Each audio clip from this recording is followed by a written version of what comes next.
ఈసారి మీ పార్టీని farm house లో ప్లాన్ చేయాలనుకుంటే వెంటనే డోసే యాప్ ని డౌన్లోడ్ చేసుకుని బుక్ చేసుకోండి. నమస్తే రమగారు. నమస్తే జయ. రమగారు, మనము ఇంతకు ముందు కొన్ని నోవెల్స్ చెప్పుకున్నామండి. మళ్ళీ మధ్యలో కొంచెం ఆగిపోయాము కంటెంట్లో పడి. ఏమన్నా స్టార్ట్ చేద్దామా మంచిది ఉంటే? మన ఎదన్పూడి సులోచనారాయణ గారి జాహ్నవి ఓ, ఇంట్రెస్టింగ్గా ఉంటుంది. ఇదంటే మరి ఇందులోనే సీరియల్గా వచ్చిందో లేదో నాకు జ్ఞాపకం లేదు, తెలీదు నాకు. 95లో ఒక ఎవరో ఫ్రెండ్ ఇంట్లో కనపడింది పుస్తకం. వాళ్ళ ఇంటి నుంచి తెచ్చేసుకున్నాను నేను. వాళ్ళ ఇంటి కూడా ఎవరో చుట్టాలు వచ్చిన ఆవిడే వదిలిపెట్టి వెళ్ళిందా, అదేలేండి. వదిలిపెట్టి వెళ్ళారు. 95, 96 నాకు గుర్తుండి అంబి పుట్టల, మా అబ్బాయి పుట్టక ముందే 96 ఫస్ట్ మొదటి రోజుల్లో అనుకుందాం. అన్నేళ్ల క్రితం తెచ్చాను. మరి ఆవిడ అప్పుడే రాశారా అనేది అయితే నాకు గుర్తులేదు. తర్వాత కాలంలో ఆ పుస్తకం ఎట్లా చేతులు మారేటో వెళ్ళిపోయింది. మళ్ళీ బుక్ ఫెయిర్లో మళ్ళీ కొనుక్కున్నాను నేను. మంచి ఇంట్రెస్టింగ్గా ఉంటుంది. ఇది పూర్తి కథ చాలా మలుపులుగా ఉంటుంది. ఈ బుక్ చదివించాలని నా కోరిక.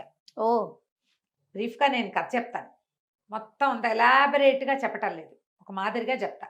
Okay okay. పుస్తకాలు చదివే అలవాటు ఉన్నవాళ్ళు, అవకాశం ఉన్నవాళ్ళు, ఆసక్తి ఉన్నవాళ్ళు జాహ్నవి తెచ్చుకుని చదవాలి. ఒక విభిన్నమైన క్యారెక్టర్లు, ప్రతి క్యారెక్టర్కి ఒక ప్రత్యేకత, దానికి ఒక కథ, ఒక సైకలాజికల్ ఇష్యూ, వాళ్ళ తాలూకు మనస్తత్వాన్ని విశ్లేషించి రాయబడిన పుస్తకం అన్నమాట. ఓకే, బాగుంటుంది. ఈ టైటిల్ జాహ్నవి. ఈ అమ్మాయి ఒక సైకాలజిస్ట్, ఎండి సైకాలజీ, యూకేలో ఎక్కడో చదువుకుంటుంది. పేరెంట్స్ లేరు తనకి. కథ ప్రారంభమై సైకాలజీ అమ్మాయి ఆ క్లినిక్, సైక్రియాట్రీ క్లినిక్, తను క్లినిక్లో ఉండటము, కొంతమంది పేషెంట్లను హ్యాండిల్ చేయటము, అవి కనపడతాయి. చాలా మంచిది. 30 years లోపు, ఒక 27, 28 సంవత్సరాల అమ్మాయి అనుకో. అయితే ఒక బాబాయి, పిన్ని ఉంటారు. అమ్మ నాన్న లేరు, తండ్రి అక్కడికో వెళ్ళిపోయి ఉంటారు. బహుశా తల్లిని కొంచెం పిచ్చిదిగా ముద్రపడి మరణిస్తుంది. అందువల్ల ఈ అమ్మాయికి సైకలాజికల్ ఇష్యూస్ మీద ఆసక్తి. ఎంబీబీఎస్ చదివాక సైకాలజీ తీసుకుంటుంది. బాబాయి పిన్ని పెంచుతారు. కొద్దిపాటి ఆస్తి ఏదో వస్తుంది వెనకాల తండ్రిది. వాళ్ళు ఎవరు? రంగనాథ గారు, వరమ్మ గారు, భార్యాభర్త. వాళ్ళకి గోపి అని ఒక పిల్లవాడు ఉంటాడు. ఏదో యాక్సిడెంట్లో ఆ గోపి చనిపోతాడు. చనిపోయేసరికల్లా వీళ్ళు బాబాయ్ పిన్ని ఒంటరి వాళ్ళు అయిపోయారని యూకేలో సెటిల్ అవ్వాలని అనుకున్న అమ్మాయి వెనక్కి వచ్చి వీళ్ళతో పాటు ఉంటుందన్నమాట. ఒక క్లినిక్ అది పెట్టుకుంటుంది. వీళ్ళ ఫ్రెండ్స్ ఫ్యామిలీలోనే ఒక అరుణ్ అని ఒక కుర్రాడితోటి పెళ్లి సంబంధం కుదుర్చుకుంటారు. చిన్నప్పటి నుంచి ఆ గోపికి ఫ్రెండ్, వాళ్ళిద్దరూ కలిసి ఉంటారు. ఈ పిల్లని వీడికి చేస్తే ఆ పిల్లాడు మన ఇంట్లోనే ఉంటాడని ఇదని చూస్తారు. అతనికి ఏదో బిజినెస్ నడుస్తూ ఉంటుంది ఆ అరుణ్కి. ఈ అమ్మాయి చక్కగా అందంగా నాజుగ్గా బాగుంటుంది. అయితే వీళ్ళకి ఏమవుతుందంటే, ఈ రంగనాథం గారికి శివశంకర్ గారిని ఒక ఫ్రెండ్ ఉంటాడు. ఆయన ఏదో చాలా ఇబ్బందుల్లో ఉన్నాడు. వాళ్ళ అబ్బాయికి చాలా పెద్ద జబ్బు చేసిందని ఫ్రెండ్స్ వాకింగ్లో ఎవరో చెప్తే వీళ్ళు వెళ్తారు వాళ్ళని చూసి రావడానికి. ఈ కుమారుడు గోపి చనిపోయినప్పుడు ఆయన స్నేహితుడు చాలా హెల్ప్ చేశాడు ఆయనకి. హెల్ప్ మరి వాళ్ళ అబ్బాయికి ఏదైనా ప్రాబ్లం వచ్చినప్పుడు వెళ్తారు చూడాలి కదా. చూడ్డానికి వెళ్తే ఆ రాజాని అమ్మాయి ఎప్పుడో చిన్నప్పుడు చూసింది కానీ అంతగా తెలీదు. ఇప్పుడు చూడ్డానికి వెళ్తే మంచానికి కట్టేసి ఉంటాడు అబ్బాయి. పిచ్చి. అదే, మంచం పొడుగుతా, సన్నగా పొడుగాటివాడు, పొడుగుతా ఉన్నాడు. చాలా అందమైన స్ఫురద్రూపైన కుర్రాడు. వాడి పేరు రాజా, అబ్బాయి పేరు. అతను నేను రాజాని కానంటాడు, నా పేరు రవి అంటాడు. తండ్రిని గుర్తుపట్టట్లా. ఆయనేమో పొగిలి ఏడుస్తాడు. విపరీతంగా దుఃఖం అనుభవిస్తున్నాడు తండ్రి. ఏం చెయ్యాలో తెలియదు. డాక్టర్ సైకాలజిస్ట్ ఒక ఆయన ఉన్నాడు, మామూలు డాక్టర్ ఉన్నాడు, నర్సు ఉంది. వీళ్ళింట్లో రాబర్ట్ అని ఒక డ్రైవరు, అక్కడి నుంచి సీనో ఎవడో ఒక పనివాడు, వంట చేసే ఆవిడే. ఇంతమంది ఉన్నారు. పెద్ద గ్రాండియర్ ఉన్న కుటుంబం. ఏం చెయ్యాలో తెలియదు. లేక కలిగిన కుమారుడు ఆయనకి. సరే, ఈ జాహ్నవి ఈవిడ సైకాలజిస్ట్ కదా, కానీ సైకాలజిస్ట్ అని పరిచయం చేయకుండా ఫ్రెండ్ కూతురు అని పరిచయం చేస్తారు అతన్ని హ్యాండిల్ చేయడానికి. ఓకే. ఆ అమ్మాయి రోజు వస్తుంది ఇక్కడికి. మెల్లిగా ఆ కుర్రాడు ఈ అమ్మాయికి అలవాటు పడతాడు. అమ్మాయి రావడము, దాని ప్రెజెన్స్, దాని మాటలు, పిల్ల అందంగా ఉంది, మృదువుగా మాట్లాడుతుంది, పైగా పేషెంట్లను హ్యాండిల్ చేయడం వచ్చు కదా. అవును కదా. ఆ హ్యాండిలింగ్లో వీళ్ళిద్దరూ ఒకళ్ళకొకళ్ళు కొంచెం స్నేహం అవుతారు. అయితే ఏమవుతుంది, బయటికి తీసుకెళ్తానంటుంది ఒకరోజు. బయటికి తీసుకెళ్తానంటే సరే, అతను ఎట్లా చేస్తాడు, వాడికి డ్రైవింగ్ రాదు, డ్రైవింగ్ అబ్బాయికి వచ్చు, వీడు మతిపోయింది అబ్బాయికి, నేను అసలు రాజానే కానంటున్నాడు. ఏం చేసినా రాజాలాగా బిహేవ్ చేయటం అతను. రవి అని ఎవడో వేరే క్యారెక్టర్ లాగా చేస్తాడు. విపరీతంగా చదువుతాడు. వాళ్ళకి చాలా పెద్ద లైబ్రరీ ఉంది. పుస్తకాలు చదవటం వల్ల ఇలా అతిగా అయిపోయాడు అనుకుంటారు. బయటికి తీసుకెళ్తుంది. కార్ డ్రైవింగ్ చూస్తే ఆశ్చర్యపోతారు. వాడికి ఎంత చాకచక్యమైన డ్రైవింగ్. మతిపోయిన వాడికి అలా ఎలా వస్తుంది? ఒక పెట్రోల్ బంక్ దగ్గర ఒక కుర్రాడు కనపడతాడు. ఆ కుర్రాడు రవిబాబు ఫ్రెండ్ అని డ్రైవర్ చెప్తాడు. ఇతను చూడగానే గబుక్కుని దగ్గరకు వస్తాడు. అతను వచ్చేసరికల్లా అతను కావలించుకోపోతాడు. పటాపటా కొట్టేస్తాడు ఈ అబ్బాయి. ఏంటి అసహ్యంగా మీద పడి కావలించుకుంటే ఎవడరా నువ్వు అంటాడు. అనేసరికి అర్థం కాదు. వీళ్ళిద్దరు క్లోజ్ ఫ్రెండ్స్ అయినప్పుడు వీడు మతిపోయినా కూడా నాన్నని వాళ్ళని గుర్తుపట్టట్లేదు. ఓకే, ఫ్రెండ్ని కూడా గుర్తుపట్టట్లే వాడు. సరే ఇంటికి తీసుకొస్తుంది. ఈ అమ్మాయికి ఎందుకు అనుమానంగా ఉంటుందంటే అవతల వాడు ఆశ్చర్యపోవటము, ఇదేంటి వీడు ఇలా ఉన్నాడు అనే వాడి డైలాగు ఈ అమ్మాయికి విచిత్రంగా ఉంటుంది. కనుక్కోవటానికి వెళ్తుంది. వెళ్తే అతను చెప్తాడు, వీడు 100% రాజా కాదు. ఎందుకంటే రాజా నేను బాయ్ ఫ్రెండ్ గర్ల్ ఫ్రెండ్. వీడు మగవాడు. వీడు 100% రాజా కాదు. వేరే ఎవరో వ్యక్తి రాజా వేషంలో వీళ్ళ ఇంట్లో ఉన్నాడు. వాడు హోమో. ఈ కనపడుతున్నవాడు అలాంటి వాడు కాదు. అలా ఎలా మారిపోతారు? పోలికలు అవి ఉంటాయి, తత్వం మారదు కదా. ఈ అమ్మాయికి అనుమానంగా ఉంటుంది. ఇంతలో ఏదో ఒక కేసు ఒకటి బయటపడుతుంది. ఎంత ట్రై చేసినా ఈ అబ్బాయిని రాజాని చేయలేకపోతారు వీళ్ళు. కొద్ది రోజులకి ఈ కుర్రాడికి రాజాకి తెలిసిపోతుంది ఈ అమ్మాయి డాక్టర్ అని. తనని ఒప్పించడానికి ట్రై చేస్తున్నారని వచ్చి బాగా కొట్టేస్తాడు. నువ్వు డాక్టర్వి, నన్ను మోసం చేయబోయావు అంటే అప్పుడు అమ్మాయికి తెలుస్తుంది తన హోమో అని ఉన్నది కదా. వీడు ఆడపిల్లని కావలించుకుంటే వీడి బిహేవియర్లో తేడా వచ్చేసింది. వీడు అలాంటి వాడు కాదు, గ్యారంటీగా వీడు ఇంకొకడు. నువ్వు ఎవరు ఏమిటి అని అడిగితే వాడేం చెప్తాడు, నేను ఎక్కడో చిన్న కుటుంబంలో పెరిగాను, మా అమ్మ నాన్న కన్నడ వాళ్ళు, మాకు తెలుగు కూడా వచ్చు, నేను ఎవరి దగ్గర పనిచేసేవాడిని, వాళ్ళ అమ్మాయి నా మీద మనసు పడిందని అక్కడి నుంచి పారిపోయాను. ఇక వాడికి ఒక స్పెషల్ స్టోరీ ఉంది. అదేలేండి. ఇప్పుడు ఇక్కడ స్టోరీ ఏంటి, శివశంకరం గారు బాగా కోటీశ్వర్లు, వాళ్ళకు ఒకడే అబ్బాయి. వాడు ఏదో చదువుకున్నాడు, పుస్తకాలు చదువుకుంటాడు, ఫ్రెండ్స్తో కొంచెం తిరుగుతాడు, పెళ్ళి వద్దంటున్నాడు, పెళ్లి సంబంధాలు చూస్తే నాకు పెళ్ళి వద్దంటున్నాడు. వాడు రహస్య జీవితం ఉంది వాడికి ఒకటి. వీడు చూస్తే వీడికి రహస్య జీవితం లేదు, వీడిదంతా ఓపెన్ హిస్టరీ. వీడు అటువంటి వాడు కాదు. ఇంతలో ఒక హత్య నేరం ఒకటి బయటపడుతుంది. ఆ హత్య ఏమిటి, సముద్రంలో ఒక బాడీ దొరికింది. ఆ చచ్చిపోయిన వాడు థియోసాఫికల్ సొసైటీ మెంబర్ అని, వాడి పేరు రవి అని బయటపడుతుంది. ఓహో. ఇప్పుడు ఈ కథ అంతా ముగిసేసరికల్లా ఇక్కడ రాజా రూపంలో ఉన్నవాడు రాజా కాదు, వీడే రవి. అంటే వాడు చచ్చిపోయిన వాడు రాజా అనమాట. పోలికలు ఒక రకంగా ఉన్నాయి. హత్యా నేరం పడుతుంది ఈ అబ్బాయి మీద. ఇతనే చేసినట్టు. పోలీసులు అరెస్ట్ చేస్తారు. అరెస్ట్ చేసరికల్లా వీడు తన లిస్ట్ అంతా చెప్తాడు, ఎవరెవరి ఇంట్లో తను ఎక్కడెక్కడ ఉన్నాడు. ఒక బెంగాలీ వాళ్ళ ఇంట్లో ఉన్నాడు. అక్కడి నుంచి మద్రాసు వచ్చేసాను నేను, పన్నాలాలని ఒకళ్ళ ఇంట్లో ఉన్నాను. వాళ్ళ ఇంట్లో రాత్రి పడుకున్నాను నాకు తెలిసి. తెల్లవారేసరికి వీళ్ళ ఇంట్లో ఉన్నా. నా అంతటి నేను రాలేదు, నేను ఏ హత్య చేయలేదు. అసలు వాడెవడనో నాలాగా ఉన్నవాడిని నేను చూడలా, నాకు తెలియదు అంటాడు. వాళ్ళని అందరినీ పిలుస్తారు. ఆ జితేంద్ర రాయ్ వస్తాడు, ఆయన కూతురు వస్తుంది, పన్నాలాలు వస్తాడు. ఈ అమ్మాయి సాక్ష్యం చెప్పడానికి ఈ అమ్మాయిని కూడా. ఇంతలో వీళ్ళ అమ్మాయికి పెళ్లి కుదిర్చి పెట్టుకున్నారు కదా అరుణ్. ఈ అమ్మాయి ఈ రవి చుట్టూతా, ఈ పిచ్చి పేషెంట్ చుట్టూతా తిరిగి వీడి ఆకర్షణలో పడుతుంది. ఇతనికే ఇంపార్టెన్స్. అది ఒక ఛాలెంజింగ్ కేసు. ఇద్దరు వేరు వేరు వ్యక్తులని తెలిసాక ఇంట్రెస్ట్ తగ్గినా కూడా అంత మటుకు వీడి చుట్టూతా తిరుగుతుంది. అదేలే. కానీ ఆ కుర్రాడి మీద ఆసక్తి ఏర్పడుతుంది. వాళ్ళతో ఒక సాన్నిహిత్యం ఏర్పడింది కదా. అతనికేమో ఈ పెళ్లి అమ్మాయి పెళ్లి కాదనేలాగా ఉందని ఇష్టం వచ్చేస్తుంది. కొట్టుకుంటూ ఉంటారు, పోట్లాడుకుంటూ ఉంటారు. పిన్ని బాబాయికేమో ఎట్లాగైనా ఈ పిల్లని అరుణ్కే ఇచ్చి చేయాలని ఉంటుంది, తమ కొడుకు స్నేహితుడు కాబట్టి. ఈ అమ్మాయికి ఈ రాజా రవి ఇద్దరు క్యారెక్టర్లలో ఒకడు ఉన్నాడుగా, వాడి ఆసక్తి ఉంటుంది. సరే, మొత్తానికి పోలీస్ కేసు. ఈ అమ్మాయిని కోర్టుకి సాక్ష్యానికి పిలుస్తారు. పిలిచేసరికల్లా వీడికి పెద్దగా చదువుని వాడు కూడా కదా రవి అన్నవాడు.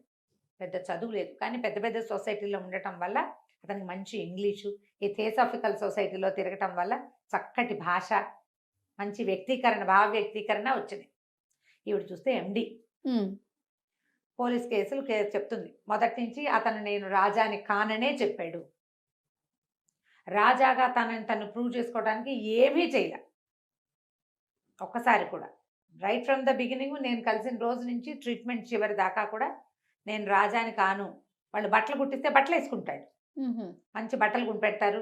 ఎందుకంటే వాళ్ళిద్దరు ఒకే సైజు పిల్లలు. అదే వాడి బట్టలు ఉన్నాయి దేహేస్తారు, కొత్త బట్టలు వేసుకుని చక్కగా వాళ్ళతో బాగానే ఉంటాడు. కానీ ఆయన నాన్న గిన్న అండు, ఒప్పుకోడు. ఈ అమ్మాయి ఏం చెప్తుంటే మధ్యలో వీళ్ళిద్దరు సన్నిహితం అయినప్పుడు నువ్వు వాళ్ళతో ఒప్పుకుంటే అసలు ఇది విషయం ఏంటో మనకు అర్థం అవుతుందని చెప్తుంది. కొంచెం అంతకుముందు చిరతపులిలాగా పోరాటానికి దిగేవాడు కొంచెం తగ్గించుకుంటాడు.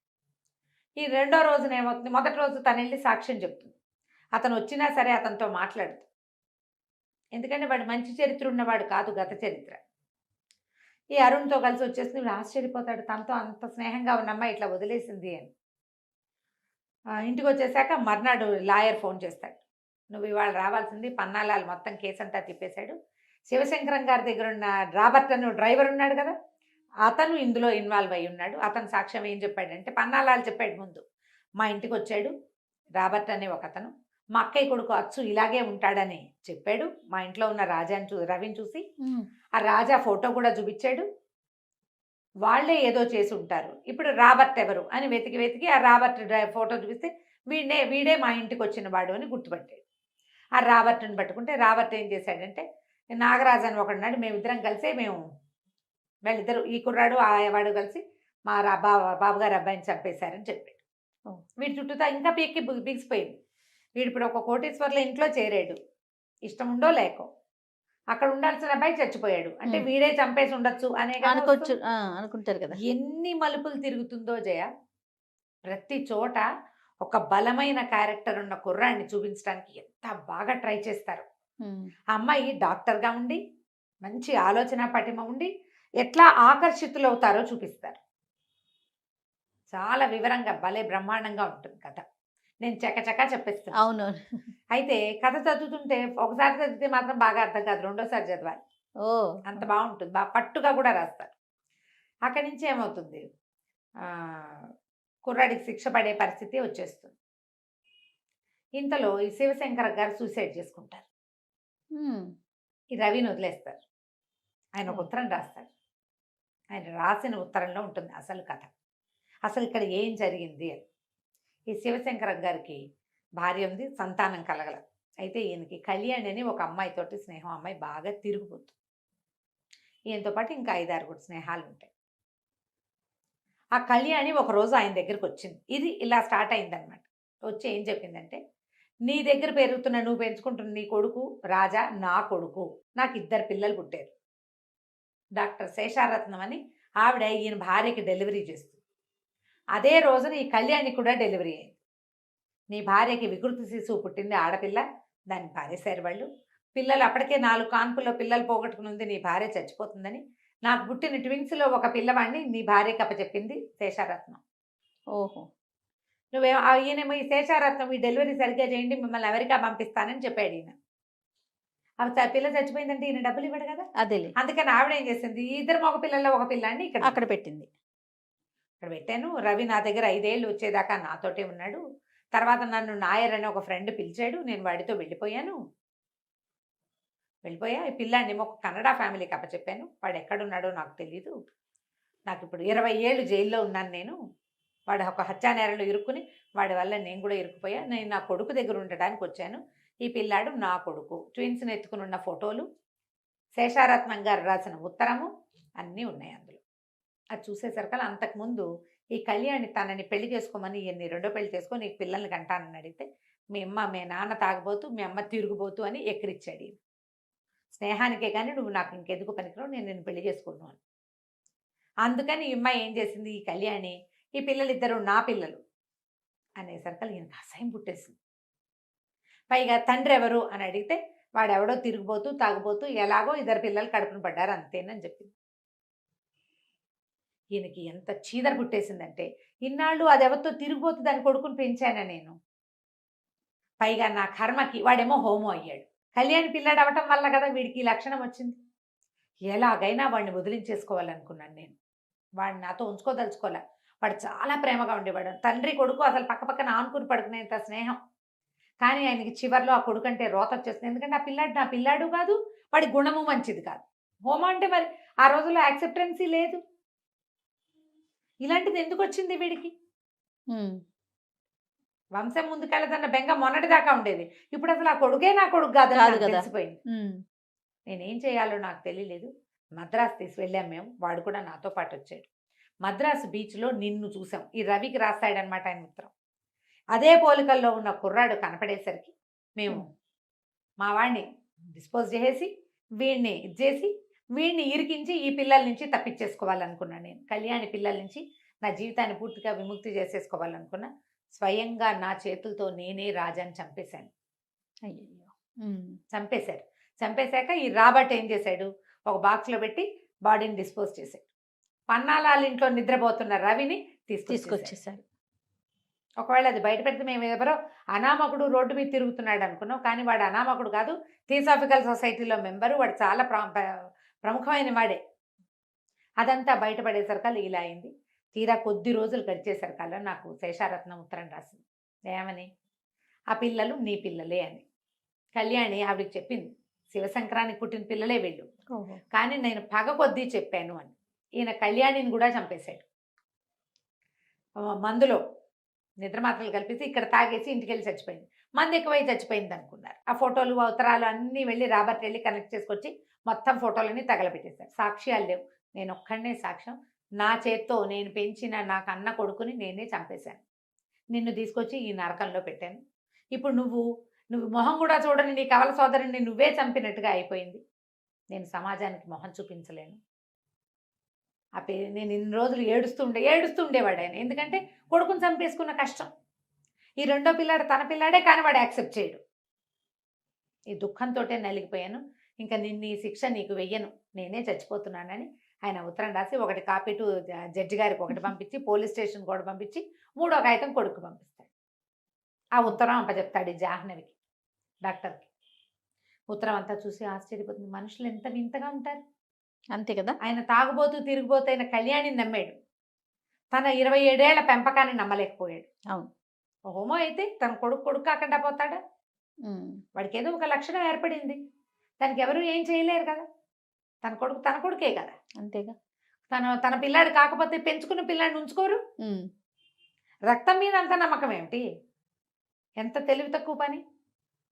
చివరికి కొడుకుని తనే పొడిచి చంపేసి వాడు ఆశ్చర్యపోయాడు. నేను రాస్తాడనమాట, వాడి మొహంలో దెబ్బతిన్నప్పుడు, డాడీ నువ్వు నన్ను ఎందుకు చంపుతున్నావు అన్న వాడి ప్రశ్నలు నిండిన వాడి మొహాన్ని చచ్చేదాకా మర్చిపోలేకపోయాను నేను.